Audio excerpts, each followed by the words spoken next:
Sveiki visi gimę po liūto ženklu. Pažiūrėsime taro prognozę savaitei nuo vasario 24 iki kovo 2 dienos.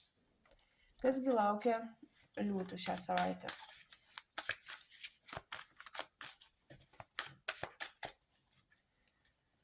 Patarimas, ko vengti ir kokios perspektyvos. Patarimas šiai savaitai. Nesiblaškykite, laikykite stabiliai, tvirtai stovėkite ant kojų ir visi jūsų reikalai, ypač materialinė prasme, judės į priekį. Ko vengti?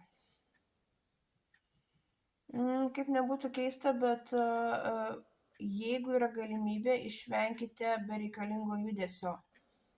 Stenkitės išvengti kelionių, neapgalvotų veiksmų. Patarimas. Būkite gudrus, būkite lankstūs. Mokėkite kiekvienoje situacijoje rasti išeitį ir nebijokite pagudrauti.